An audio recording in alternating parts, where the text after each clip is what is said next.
Bueno, buenas noches. Muchísimas gracias por acudir a este acto de conmemoración del Día de las Letras Canarias, organizadas por las bibliotecas municipales de Telde, dependientes de la Concejalía de Cultura, y además con la colaboración aquí del Círculo Cultural de Telde. En el acto van a intervenir, en primer lugar, glosaré sobre la vida y la obra de Viera y Clavijo, y luego pues haré una especie de paralelismos entre la vida y la obra de él, sobre todo refiriéndome a la parte poética. Y en segundo lugar, pues va a dar la pincelada científica, aunque tiene un nombre extraño, la ponencia, que dice la química de un milagro. Parece que la química sí tiene algo que ver con la ciencia, pero el milagro ya es como más difícil, ¿no? Juan Ismael nos va a hablar de Viera y Clavijo en su contexto histórico. Yanira Naranjo va a hacer una lectura del pasaje de El Noticioso Jorge Sargo. El Gobierno de Canarias aprobó la celebración del Día de las Letras Canarias, que se realiza cada 21 de febrero, y la elección de este día como fecha conmemorativa obedece a que ese mismo día del año 1813 tuvo lugar en Las Palmas de Gran Canaria el fallecimiento de José de Viera y Clavijo, polifacético autor canario que constituye un claro exponente de nuestra literatura y que entronca con varias áreas de conocimiento. El presente año está dedicado de nuevo, porque ya en el 2006 se dedicó el primer Día de las Letras Canarias, se conmemoró a Viera y Clavijo, pero ahora se vuelve a repetir porque se conmemora el bicentenario de su muerte.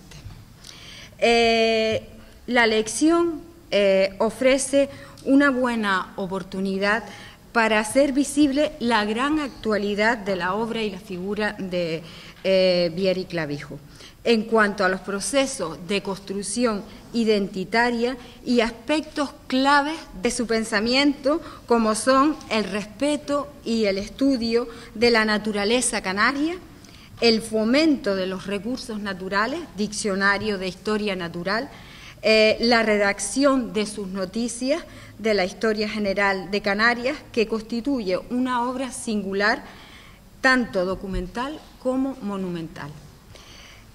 Además, la figura de Viera y Clavijo es clave para entender la ilustración canaria e incluso la europea en cuanto a las conexiones de las islas con el continente. José de Viera y Clavijo era natural del municipio de Los Realejos, de Tenerife, donde nació el 28 de diciembre de 1731 y falleció en Las Palmas de Gran Canaria el 21, como hemos dicho, el 21 de febrero de 1813. Fue escritor, botánico e historiador, es uno de los máximos representantes, por tanto, de la ilustración en Canarias. En cuanto a su afición a la literatura, esta fue muy temprana. Ya componía versos de niño, pues con 14 años escribe su primera obra importante. En 1750 recibe las órdenes menores en La Laguna y poco más tarde las mayores en Las Palmas de Gran Canaria. Además, como buen ilustrado, pues chocó con el Santo Oficio como pensador rebelde a la tradición. En 1756 se traslada con su familia a vivir a La Laguna y allí ejerce como párroco. Comienza a escribir su Historia de Canarias y se trasladó a Madrid en 1770. Esta es la obra más documentada y la que consideró mejor entre las suyas. Fue también miembro supernumerario de la Real Academia de la Historia. ahora viene un hecho importante para su vida, ¿no? Que es el viaje que hizo con el Marqués de Santa Cruz, en un viaje que tuvo lugar por toda Europa, ¿no? Empezó en París, Turín, Roma, Nápoles, Venecia, Viena, Alemania, los Países Bajos. Y es importante también la estancia en París, porque aquí fue cuando empezó a formarse en conferencias y cursillos científicos y especialmente de química y física. E incluso asistió a recepciones como la recepción de Voltaire en la Academia y conoció a Condorcet y a D'Alembert, entre otras. O sea que estuvo en contacto con los enciclopedistas de Francia. José Vieira Clavijo, por tanto, cultivó casi todos los géneros de su época durante toda su vida entregada a las letras. La poesía de José Vieira Clavijo hay que entenderla desde los signos culturales e históricos de su época, no desde el barroco, ni siquiera tampoco desde la escolástica, sino desde el neoclasicismo y la ilustración. Esto es, desde corrientes tradicionales y enciclopedistas que se agitaban en el mundo de las ideas, no solo literarias, sino políticas y científicas a lo largo del siglo XVIII, en el seno de la sociedad y desde el momento histórico que le tocó vivir, no solo en Canarias, sino en España y en Europa. La vida y la obra de Vieira y Clavijo son tan amplias que abarcan todo el siglo de las luces. Según don Sebastián de la Nuez Caballero, que fue profesor, tengo el gusto de decir que fue mi profesor en La Laguna, catedrático y un estudioso e investigador de las letras canarias, que si hay que hacerle un homenaje el Día de las Letras Canarias es a este profesor, porque realmente ha sido un investigador. Cualquier cosita que nos despistemos, vamos a don Sebastián, y don Sebastián seguro que tiene la solución. Bueno, pues él dice que para comprender mejor la trayectoria vital y poética y al mismo tiempo poder estudiar una simbiosis entre la vida y la poesía desde la perspectiva de la época, es conveniente seguir 4 etapas que están establecidas por su biógrafo. La primera etapa, pues nada, corresponde a su juventud, a la mocedad. Ya dijimos antes que desde muy temprano empezó a aprender, a versificar, y aprendió y se puso en contacto con el mundo de las humanidades.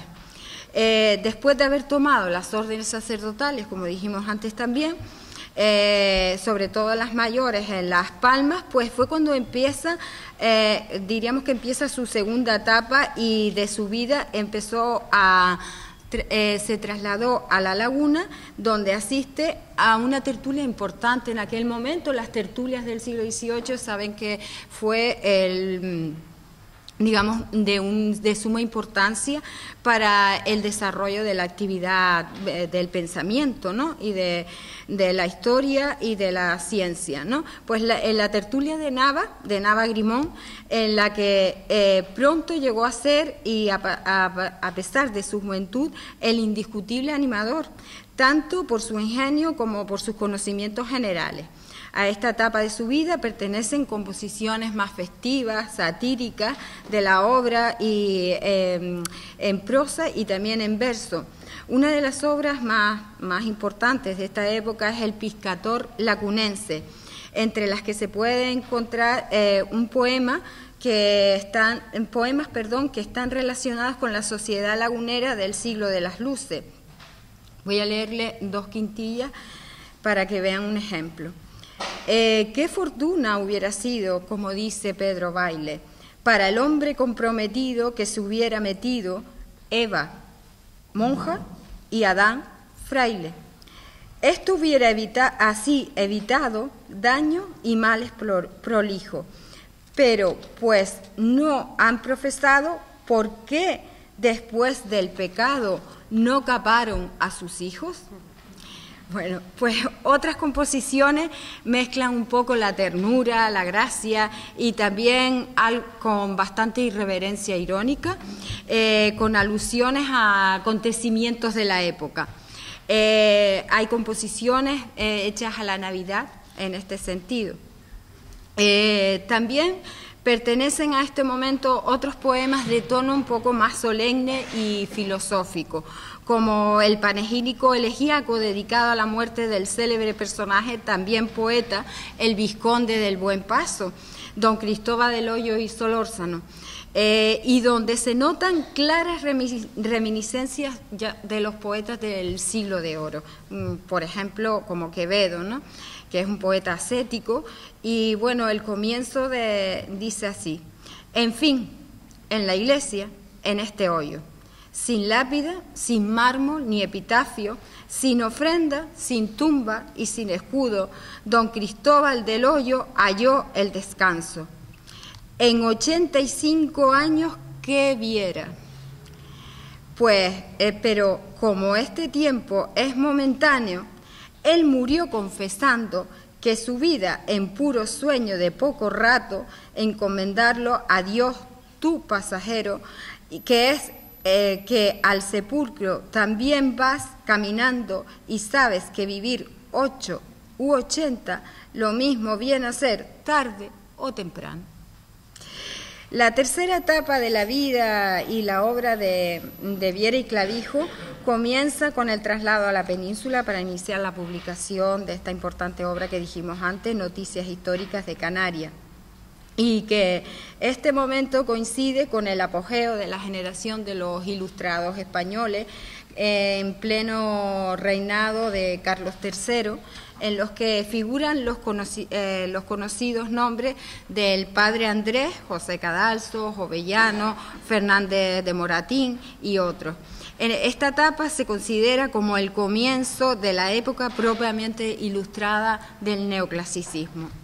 Por otra parte, los viajes de Viera a Europa, los que nombré antes, que fueron muy importantes, ampliaron el panorama de sus conocimientos en su aspecto científico con su contacto con Voltaire, Benjamin Franklin y las visitas a los museos de historia natural, creando una poesía ya más didáctica, más precisa, más informativa, que contrasta con la retórica imaginativa. Aunque con todo, esta no está ausente ni siquiera en su famoso y científico poema Los aires fijos, y también el canto al globo aerostático. Así, bajo la forma métrica de la octava real, propia de la poesía épica, compone todo su poema a los llamados aires fijos, cuya estrofa tercera dice: el Padre omnipotente, que ordenando este vano espectáculo del mundo, sus máquinas internas fecundando bajo el velo del horror profundo, se digna de entregar de cuando en cuando a algún ingenio en discurrir fecundo ciertas llaves maestras con que abriendo saque de un ser más estupendo. Hay que tener en cuenta que el tema de la ciencia, una vez desaparecidos los grandes motivos caballerescos y los descubrimientos de los hombres, sean históricos o míticos, era la gran aventura digna de ser cantada. Así, el canto 6 del poema citado, dedicado a la máquina aerostática, hay una perfecta conjunción entre lo científico y lo simbólico mitológico.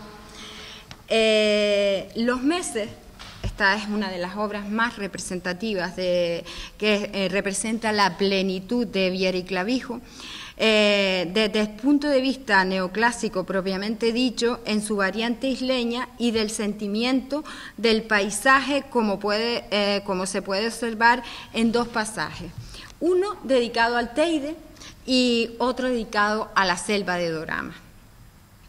Ya dejo atrás aquella hermosa cueva, habitación de hielo, ya me incumbo sobre el borde exterior de su caldera, cuando de noche a quien persigue el alba lleva en su negro manto las estrellas, y apenas en las rosas de sus manos la aurora del oriente abre las puertas. Ya las florestas, montes, pueblos, valles, se me van descubriendo y me ordenan así, como se vieron y ordenaron cuando tuvieron ser la primera. El teatro se ensancha, el mar cerúleo, Un inmenso horizonte me presenta donde las demás islas se divisan entre una roja y mal dorada niebla. El otro paisaje es el dedicado a la selva de Doramas en Gran Canaria, en el que evoca al poeta Cairasco, que fue también cantor del famoso bosque, y protesta por su destrucción, destacando aquí sus elementos sentimentales y nostálgicos en la descripción de la naturaleza. Sitios queridos de las 9 musas, en cuyos frondosísimos andenes paseó de su numen agitado el divino Cairasco tantas veces, montañas de dorama deliciosa. ¿Quién robó la espesura de sus sienes? ¿Qué hiciste de tu noble barbusano? Tu palo blanco, ¿qué gusano aleve le consumió? Yo vi el honor y la gloria de tus tilos caer sobre tu fuente. Y ya entramos en la cuarta y última etapa de Viera, que transcurre en Gran Canaria, a donde fue en 1784 a hacerse cargo de la plaza de Arcediano de Fuerteventura en la Catedral de Las Palmas, y donde permanecerá hasta su muerte. Aunque se observa en esta etapa una doble devoción religioso-profana o eclesiástico-científica, sus composiciones originales de esta época, como las de las anteriores, son casi todas de carácter profano. Entre estas se encuentran un grupo de poemas épico-históricos, como el segundo Agatocles, Corte de Nueva España, escrito en octava, y la rendición de Granada. El retrato al conocido escritor ilustrado lanzaroteño, que era su primo José Clavijo y Fajardo, dice así: «Qué cuerpo celestial, cual astro fijo, puede enlazar con sus sabias producciones, si se compara a don José Clavijo, pensador que acumuló los adisones, redactor de un mercurio no prolijo, glorioso traductor de los bufones, a quien 3 reinos dan por privilegio la dirección del gabinete regio». Bueno, Viera y Clavijo sigue alternando en los últimos años de su vida los temas de sus poesías entre lo patriótico, religioso y científico, y así tenemos el tema heroico canario con su oda dedicada a marcha del batallón de Gran Canaria. Dentro de los poemas históricos costumbristas se pueden clasificar Las cometas, una de las últimas composiciones de Viera, donde parece querer combinar la oriental invención sutil y el experimento científico, resumir la fórmula horaciana a la que siempre había permanecido fiel, utile et dulce. Con su comienzo cerramos el ciclo vital y poético de nuestro poeta e historiador, que habrá que estudiar más profundamente y colocarlo en el lugar que se merece dentro del neoclásico español. Anda, cometa bella, toma de mi mano el vuelo y vete subiendo al cielo hasta parecer estrella. Extiende como centella esa cola con que brilla, y corriendo largas millas por los aires más ligeros, asusta a los gallineros y espanta a las aguilillas. Bueno, tampoco descuida Viera y Clavijo la faceta dramática, y así, además de realizar muchas traducciones teatrales, escribe una tragedia en 3 actos de corte neoclásico titulada La vida de Santa Genoveva. Y por otra parte, para que ningún género falte en la creación de Viera, pues escribió una novela que ella nos va a leer ahora un fragmento, La vida del noticioso Jorge Sargo. Es un texto juvenil redactado a partir de la imitación del Guzmán de Alfarache de Mateo Alemán, pero que contiene el atractivo estilo desenfadado de gran parte de la escritura de nuestro autor. Bueno, terminaremos concluyendo, como dice don Joaquín Actiles en su obra Historia de la Literatura Canaria, la obra poética de Viera y Clavijo ha de valorarse dentro de su siglo y no desde otras perspectivas. No hay ciertamente en su lira cuerdas de hora, ni su verso es estremecido, pero su musa es fiel a su tiempo, incluso a su temario apoético, incluso en el prosaísmo de su estilo y en la falta de vuelo. Es el precio del compromiso con el siglo que le tocó en suerte vivir. Otra cosa hubiera sido anacronismo. Y Viera, que no quiso ser anacrónico, tampoco es necesariamente un fracaso poético.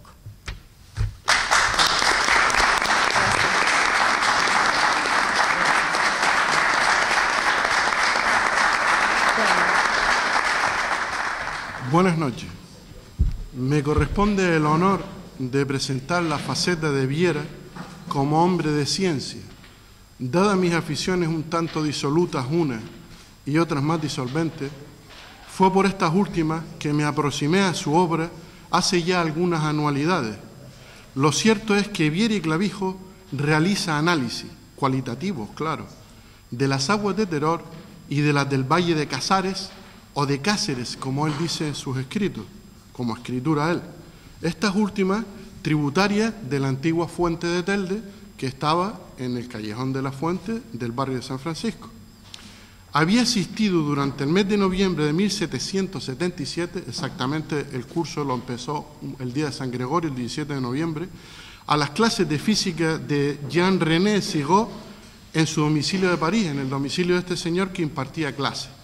Como bien dijo Lucana, él viaja a París, en los años, se ubica en Madrid en 1770 y un poco recomendado por los Nava, conoce a la casa de Santa Cruz, al marqués de Santa Cruz de Mudela, que venía a ser un año más joven que Viera, y en el año 77 Viera no sabe qué es lo que quiere el marqués exactamente, pero para que acompañe a sus hijos recién casados, es decir, su hijo, el marqués del Viso, un joven que acompañado de su esposa viajan a París, ella un poco enfermiza, marquesa del Viso, marquesa consorte, pero de la casa del Infantado, y Viera en ese viaje a París aprovecha para, junto con otros españoles que están radicados en París, para asistir a clases de física y de química, que también recibe lecciones de química del señor Salle, presenciando experimentos como el aire fiso y agua, que vuelve a esta acidula, formando una verdadera agua mineral. Esto le servirá luego para los análisis cualitativos de las aguas, entre otras de las de Telde. Fabrica agua semejante a las fuentes agrias. El aire fiso, que antes Lucana habló del poema de los aires fisos, el aire fiso es el CO2, el anhídrido carbónico, que en esa época se le llamaba también ácido aéreo, ácido crético, ese es el ácido, es el anhídrido carbónico. Él conoce a Voltaire, por cierto, lo conoce y no lo conoce, porque en la presentación de unas cuestiones de aerostáticas, etcétera, que se iba a desarrollar 2 años después, en 1780, Voltaire está dormido, se queda dormido, dice un señor anciano dormido y tal, porque todo esto lo conocemos gracias a que Viera escribía todo, hizo una especie de diario de toda su estancia en París.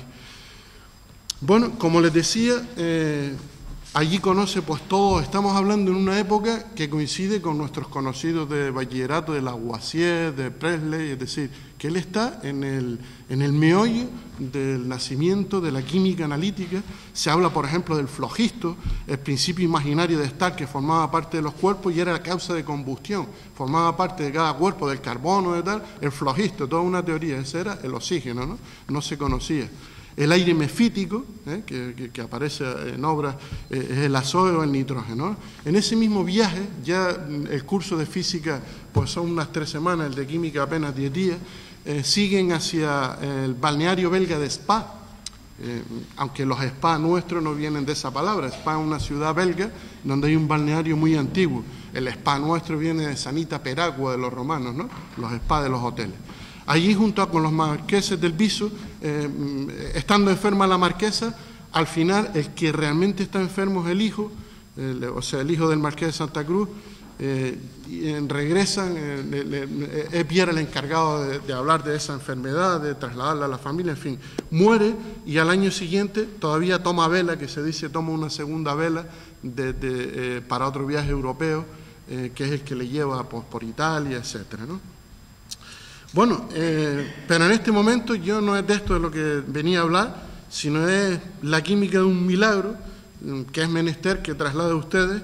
Y para ello, nadie mejor que Viera, quien nos dice, es decir, a partir de ahora lo que yo voy a trasladar, o por lo menos recortar un poco lo que él dijo, puesto que con la crisis del ladrillo no quería yo aumentar, ¿no?, con un ídem el asunto, nos dice él en el 4º tomo de las noticias de la historia de las Islas Canarias que nombraste, realmente se queda hasta con tomos sin vender, ¿no? Eso fue le dejó una deuda terrible. Lo curioso es que en el 4º tomo nos aparece este milagro, por lo menos yo lo descubrí hace años, ¿no? Y la química de este milagro. Realmente él empieza con los tomos estos, son 4 tomos, el primero lo edita en 1772, el último lo edita en 1783, con lo cual ya recopila todas sus investigaciones y estudios de 1777 en su primera estancia en París, ¿no? Bueno, pues paso con, espero que no sea un ladrillo. No voy a leerles todos, pero bueno, un milagro que ocurre en la ciudad de La Laguna el día 5 de mayo de 1648. Antilucana dijo que Viera y Clavijo nace el 28 de diciembre, no le pusieron Inocencio de Quiripa, el 28 de diciembre de 1731.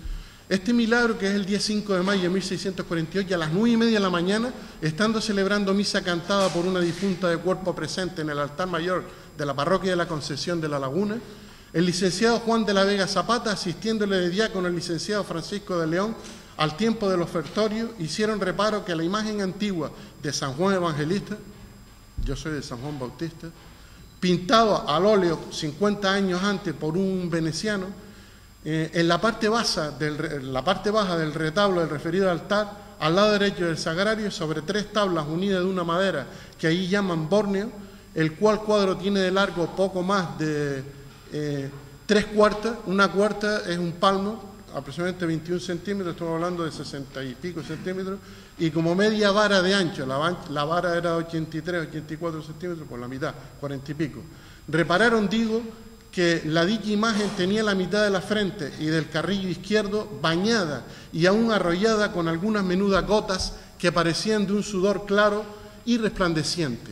Sorprendido de tanta novedad, preguntaron al sacristán si acaso había rociado con agua aquel retablo, quien aseguraba que no.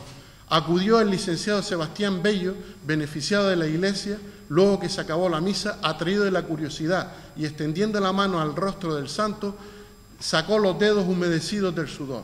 Esta es la torre actual, sacada por Antonio Santos, un hermano de Juan, de la iglesia de la Concepción de La Laguna.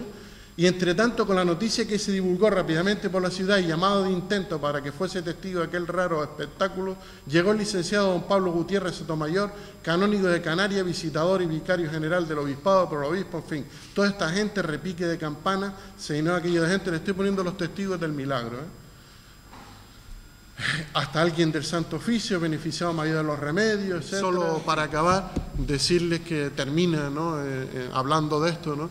De la cáscara, el templo donde estaba esto, que no es el templo que conocemos actualmente, dice, el templo, cuyo templo, aunque magníficamente adornado y bien servido, resintiéndose de la injuria de casi 3 siglos de antigüedad, vean el lenguaje de Viera, camina ya a su último término.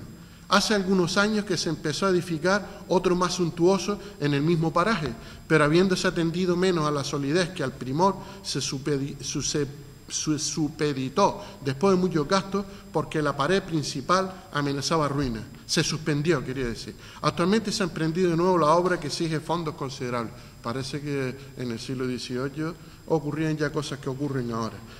Antes me acordé de una paradoja que se dio en Viera y Clavijo, que es que él, como bien dijo, era un hombre muy inteligente. Nació en Tenerife, pero se vino a vivir a Gran Canaria, no cabe duda que era muy inteligente.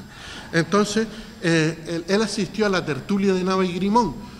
Estamos hablando en el siglo XVIII. A principios del XIX, uno de los Nava y Grimón, me parece que era Domingo, no recuerdo ahora, insistió en que el puerto de la Luz donde se debería construir es donde actualmente está el muelle Santa Catalina, hay que ver. Sin embargo, un pariente de Viera y Clavijo, por parte de los Clavijos naturales de la isla de Lanzarote, son los primeros ingenieros de Canarias, ingenieros militares, etc. Por eso que eran primos de Viera y Clavijo, de José Viera y Clavijo.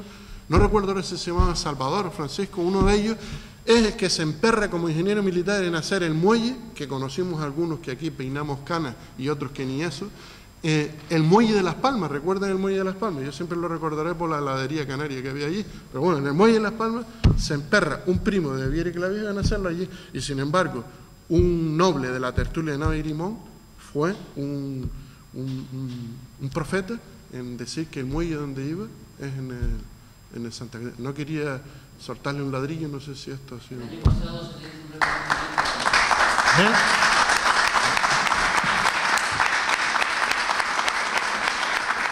Sí, buenas noches.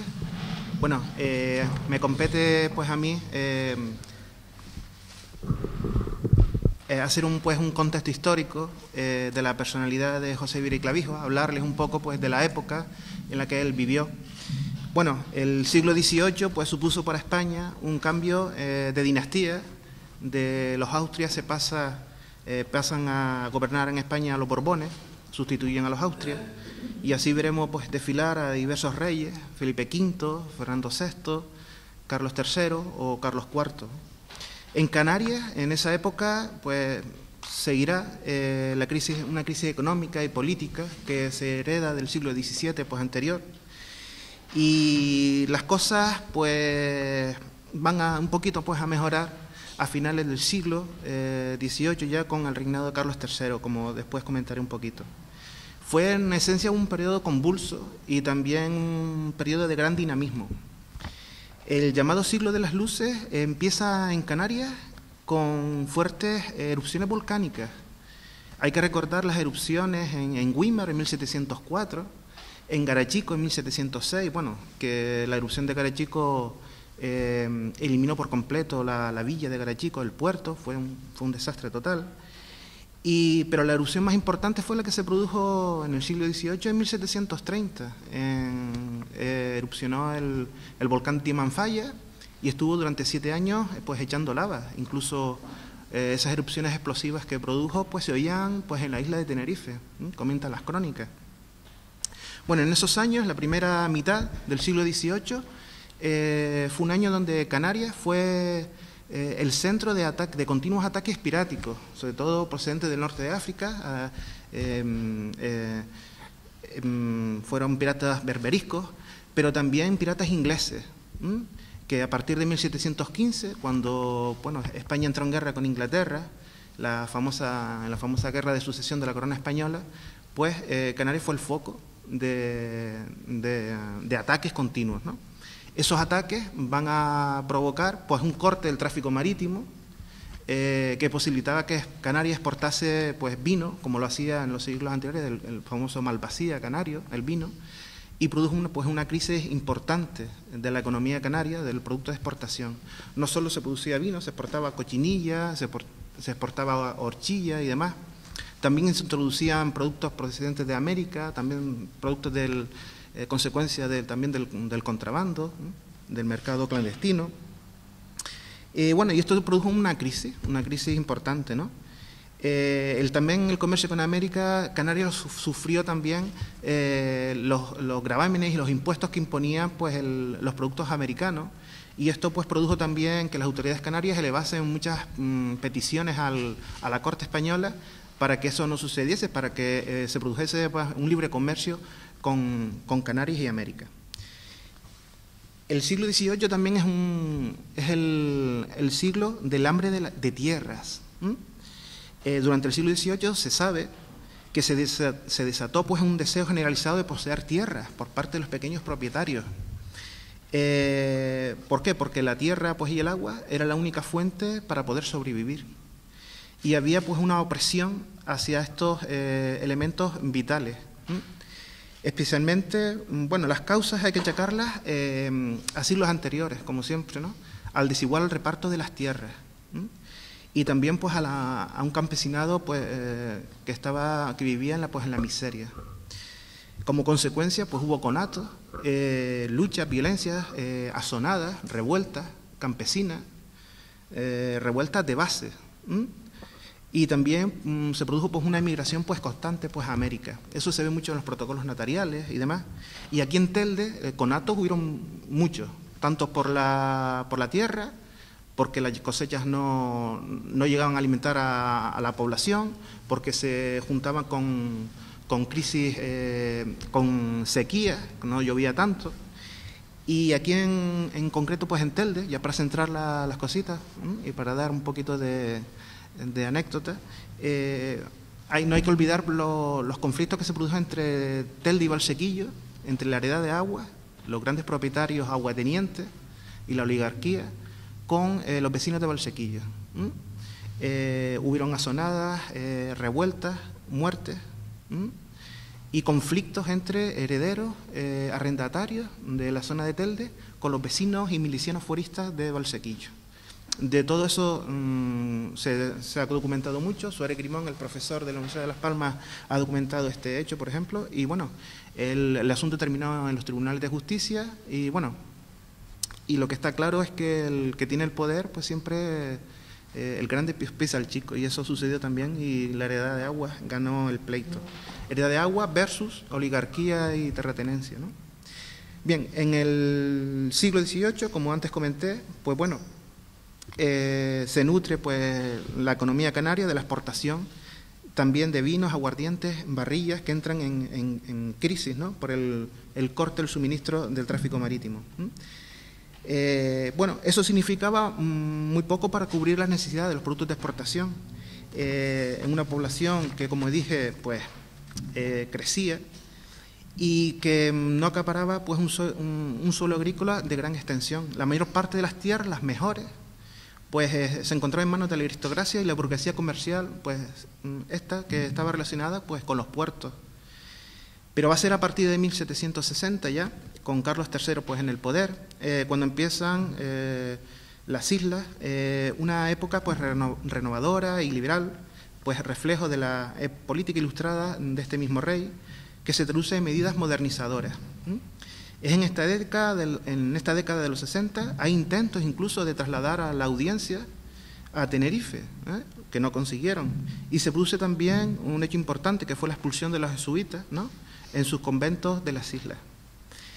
En la Gran Canaria del siglo XVIII, el espíritu ilustrado se verá fortalecido por la feliz coincidencia de una serie de obispos y clérigos, de ideas avanzadas, que tuvieron como norte común la transformación de la sociedad civil desde la Iglesia, pero apoyando a la política real que protagonizaba principalmente el rey Carlos III.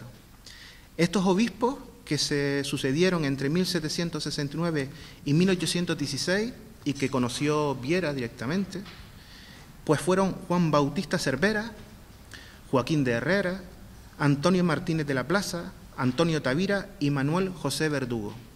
Este señor, Manuel José Verdugo, que tenía hacienda en la Higuera Canaria y aguas de la Higuera Canaria, en Barranco Seco, en las Salinetas.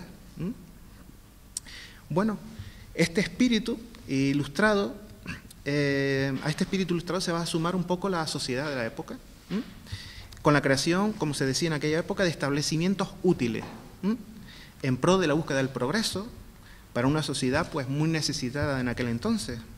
Este espíritu pues innovador pues traspasará las fronteras cronológicas del siglo XVIII para dejar su huella, su impronta en distintas corrientes culturales ya en el siglo XIX y también en el XX, muy marcadas también por la filosofía ilustrada.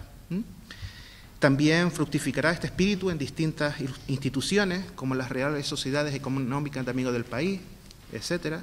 Bueno, en lo que será después el Museo Canario, etcétera, ¿no?, que han contribuido eficazmente al desarrollo y a la vertebración social de la isla bajo el signo de la Ilustración. Bien, en este contexto hay que situar pues la obra magna histórica de José de Vira y Clavijo, la Historia General de las Islas Canarias. De esta historia, de esta obra, existen primeros ediciones en la Casa Museo del Castillo, donde yo trabajo. No se encuentra el tomo primero, pero sí se encuentran el segundo, el tercero y el cuarto, de 1772 hasta 1783. Bien, ya hemos dicho que José Viera y Clavijos es uno de los más relevantes pensadores de la época, sacerdote también e historiador, y su obra se va a ver favorecida por contactos, conocimientos y relaciones que, como ha dicho pues Lucana, trabó con otros historiadores de la época, con las principales familias de las islas, llámese Conde de la Vega Grande, el Marqués de Navaguirimón, etc. También formó parte de la tertulia del Marqués de la Villanueva del Prado, la tertulia de Nava, y de la Real Sociedad Económica de Amigos del País de Las Palmas de Gran Canaria, de la cual él fue presidente 20 años. Esta magna obra se gestó en 3 años, entre 1763 y 1766, la escribió, pero la publicó unos años más tarde, a partir de 1772. La publicó en 4 volúmenes y la publicó no sin antes vencer numerosas reticencias, dificultades y críticas y algunas acusaciones de la Inquisición. Estuvo pues dentro, casi la incluye dentro de las obras prohibidas y censuradas por la Inquisición. Bueno, la historia general de las Islas Canarias ha sido definida como la primera historia local de su tiempo, y hay que considerarla como una obra del siglo XVIII, de su tiempo. Aunque es incompleta, evidentemente, ofrece una visión de conjuntos, una síntesis de la prehistoria e historia de Canarias, desde la conquista hasta mediados del siglo XVIII. A diferencia de otras historias anteriores, Viera elaboró en su propia obra a partir de una consulta, de una copiosa documentación existente, tanto en archivos públicos como privados, que le fue facilitada por sus amigos, y que él se dedicó pues a leer con esmero y a extraer su esencia de autores anteriores como Abreu Galindo, Núñez de la Peña, etc. A la vez contó con una red de informadores, una serie de corresponsales repartidos por el archipiélago que le proporcionaban los datos necesarios. En este caso, en Telde y en Gran Canaria, el Conde de la Vega Grande le facilitaron datos, y un señor, un fiscal que pasó por estos lares en 1805, que escribió un diario de Telde, el fiscal de la audiencia, José María Suaznavar y Francia, que también pues estuvieron en contacto y le pasó muchos datos, sobre todo del archivo histórico parroquial que él visitó en aquella fecha, y le facilitó datos naturales, geográficos, físicos e históricos. Su labor no se limitó a acumular hechos sin sentido, por pura erudición, sino que trató de seguir un hilo conductor para conectar o vertebrar los acontecimientos, lo que a juicio de sus críticos ha contribuido a captar magistralmente pues, la atención del lector. Es decir, con su obra no nos aburriremos. Fue una obra escrita con maestría de estilo y rigor para los medios con los que contó en aquella época, y cuyos datos corregía una y otra vez conforme encontraba otros nuevos, a los que aplicaba actitud crítica. El mérito de su obra no ofrece duda, pues ha sido la más elogiada y la que mayor fama ha dado a su autor, hasta el punto de seguir siendo un texto de actualidad que ofrece aún conocimientos pues, aprovechables. Por tanto, continúa siendo una obra de consulta y referencia obligada de todos los que se interesan por la historia de Canarias. Y aquí pues termino. Gracias.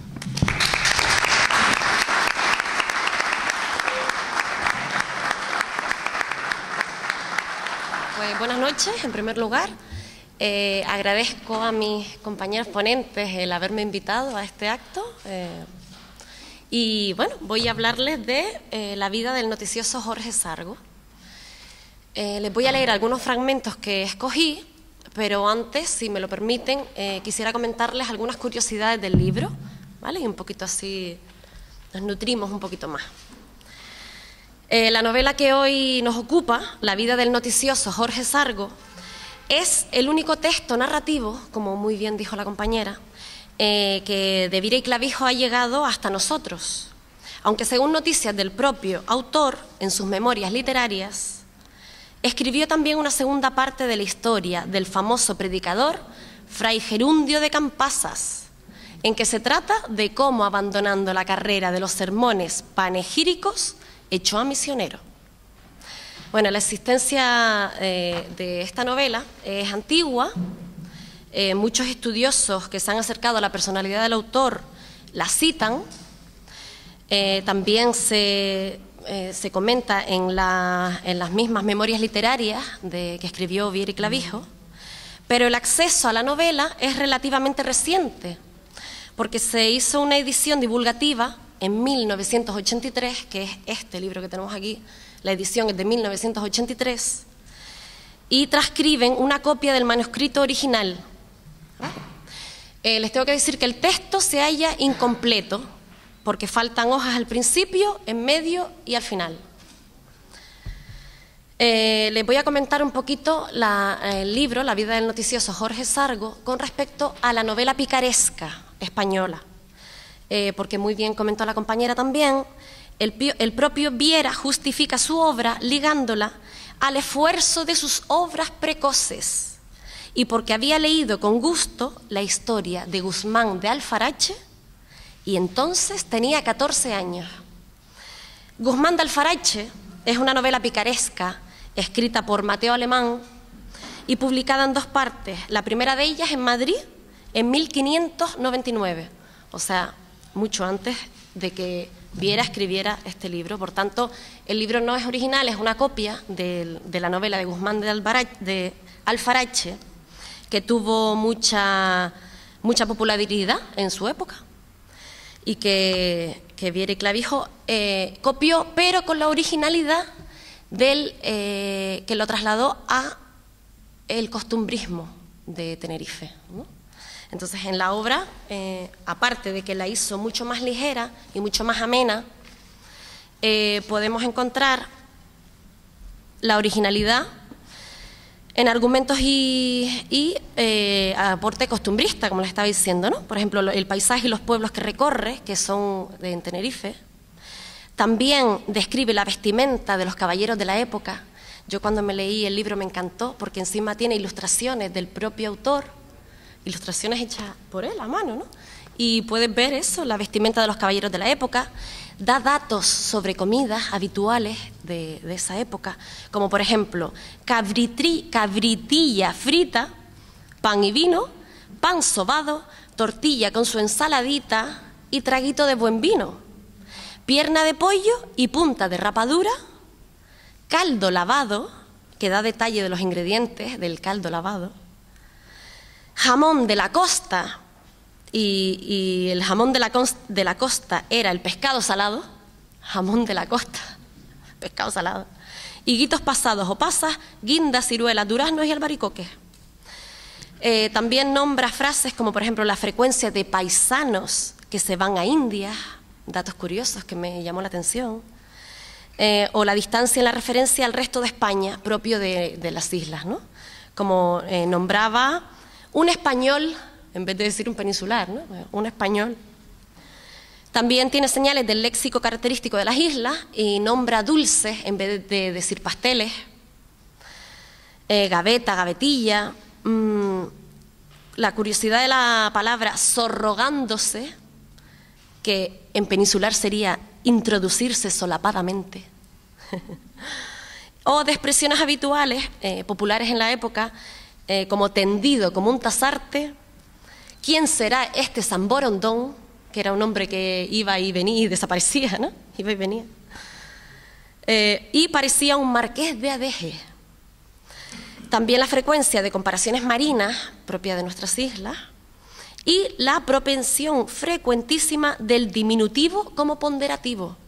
Sabemos que hablamos mucho en diminutivo. Muy bien, pues ahora, como estaba hablando sobre la novela picaresca, ya esto han pasado 200 años después de la época de la novela picaresca, ¿no? De la de Guzmán de Alfarache.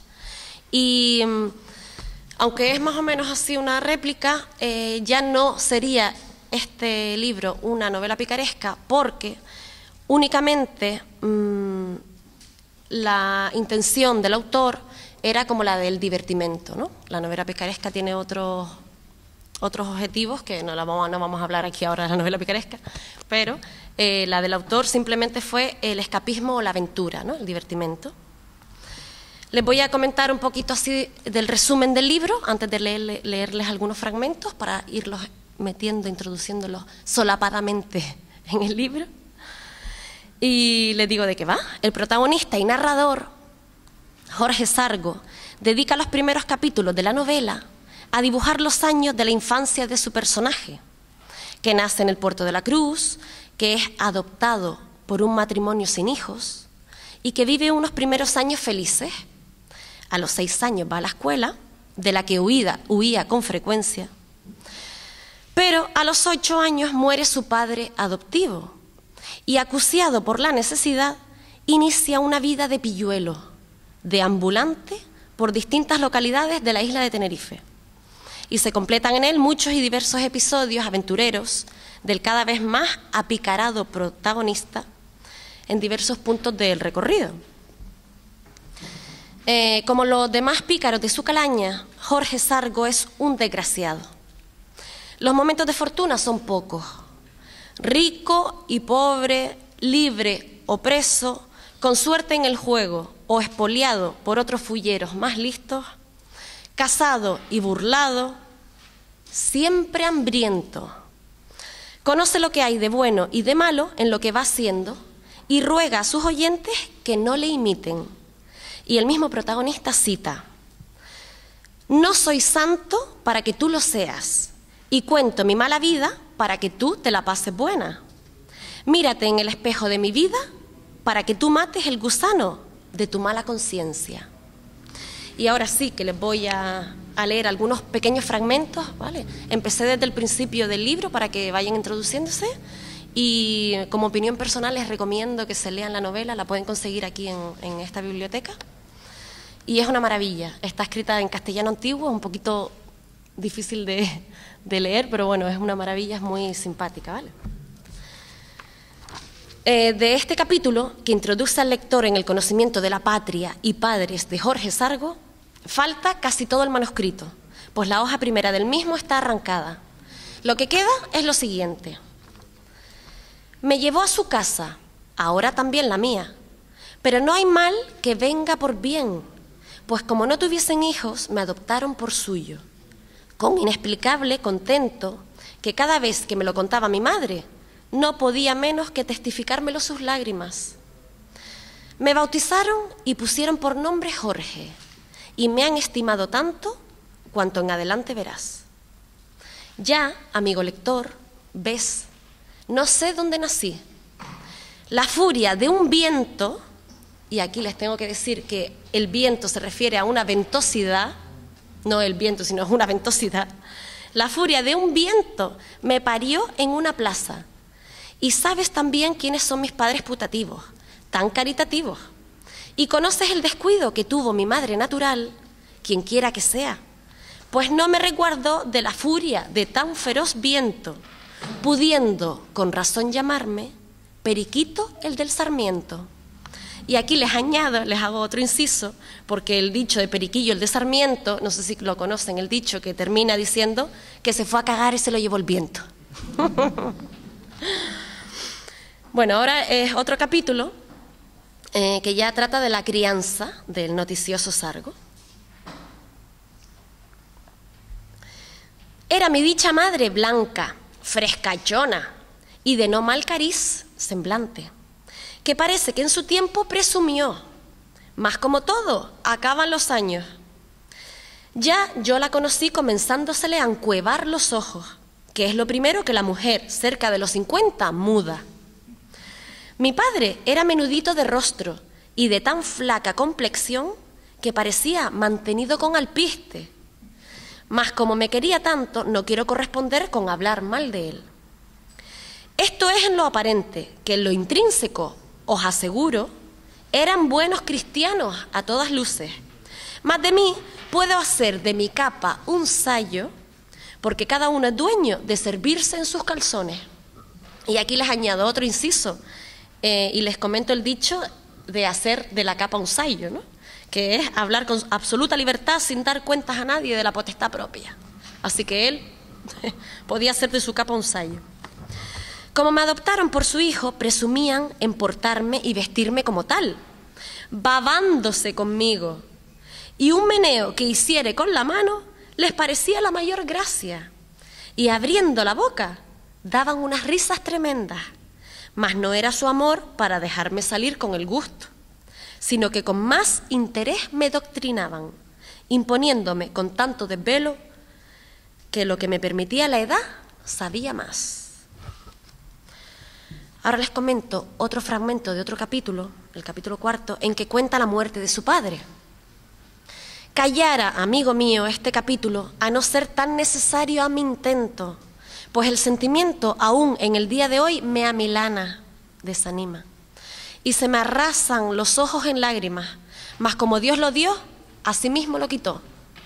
Si me vieras, muchachillo, con solo 8 años, privado del abrigo de aquel más que buen hombre y caritativo Padre mío, oyendo de noche y día los sollozos y tiernos gemidos de su mujer, y más que madre mía, que con justa razón lloraba la repentina muerte de su amante Juan Alonso, te habrías de apiadar y acompañarme en el llanto.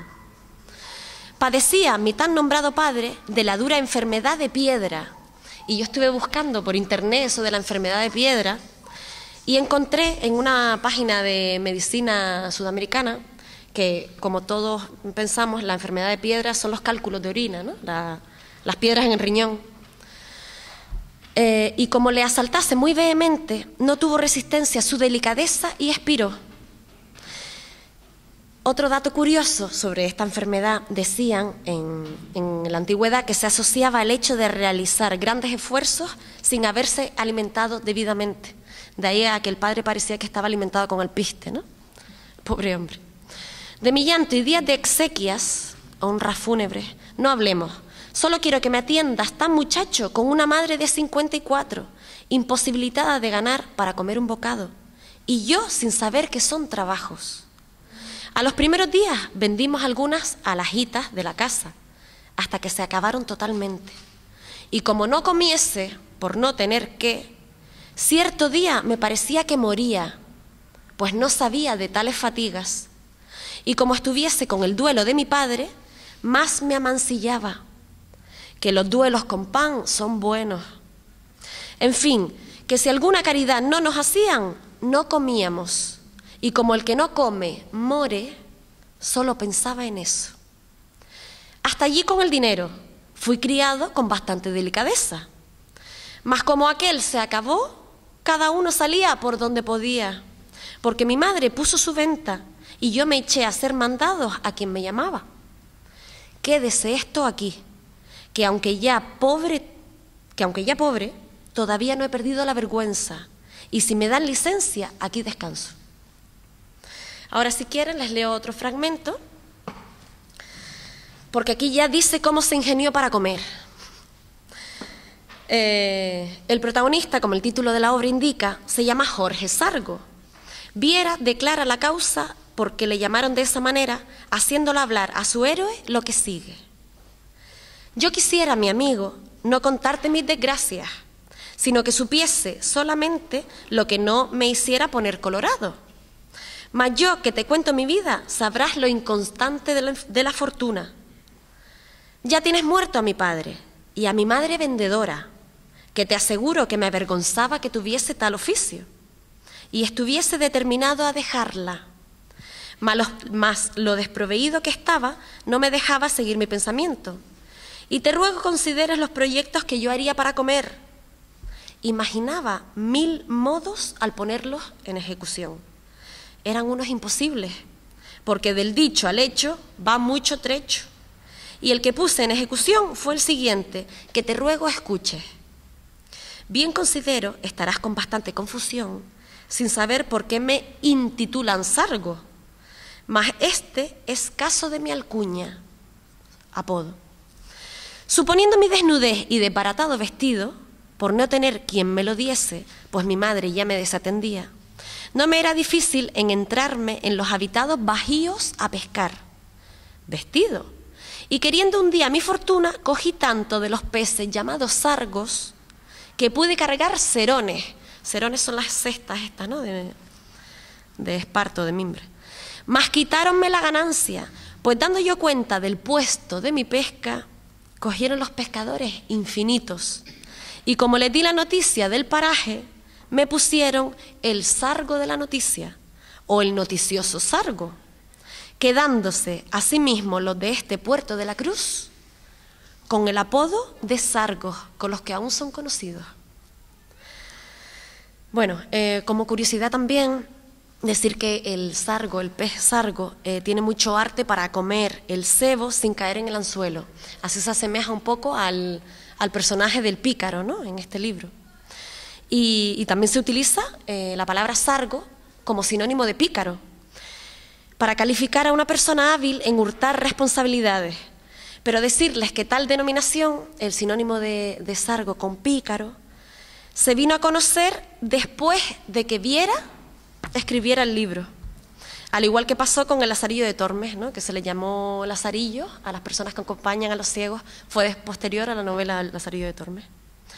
Muy bien, y ya para acabar, les voy a comentar otros fragmentos que encontré en el libro, porque en el libro, aparte de la historia de Jorge Sargo, se entremezclan algunos cuentos y también algunas fábulas, entonces es de muy ligera lectura.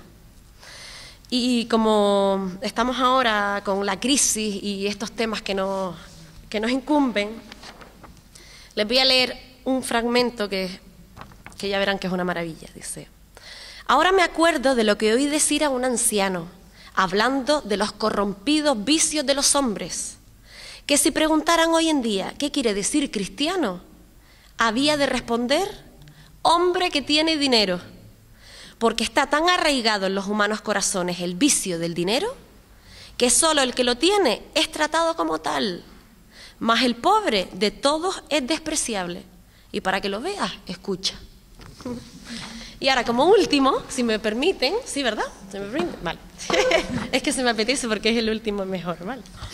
Dice así, Viera escribe también en un fragmento esto: tenía cierto labrador un jumentillo es un burro, ¿vale?, que trabajando todo el día en la casa, cuando llegaba de noche le daban una sin sabrosa comida, de lo que se quejaba mucho, por mirar que un cerdo que con él estaba era muy atendido en todo. Decía el jumentillo: yo que trabajo todo el día en la casa, me dan una mal hecha pajada, y este cerdo que no hace nada, sino dormir y descansar, le dan sustanciosas comidas. Yo que no ceso todo el día de sufrir garrotazos, me estoy cayendo de flaco, y este cochino lo llaman con halagos chu, chu, chu, reventando de gordo. Muy puestas en razón le parecían al asnillo sus quejas, mas estando un día con el cerdo, vio que lo mataron, chamuscaron y descuartizaron. Entonces exclamó diciendo: más me vale mal pasaje si he de vivir mucho, que no bueno para que me maten, quedando muy contento con su fortuna. Miro a los hombres descontentos con los bienes que Dios les ha dado, envidiando los ajenos. Pues mira en este espejo el fin de lo ajeno, para que estés contento con lo tuyo. Y si quieres esta doctrina, desecha la pereza y vamos.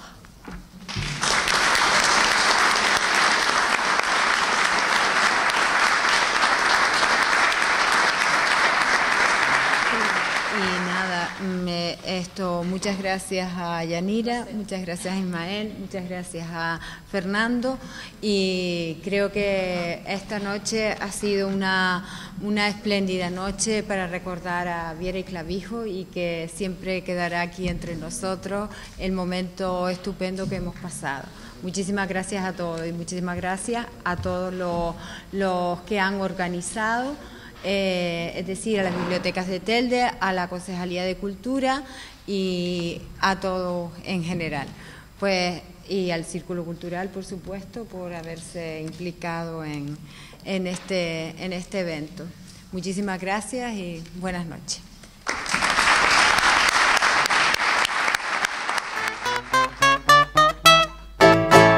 Venimos abriendo puertas.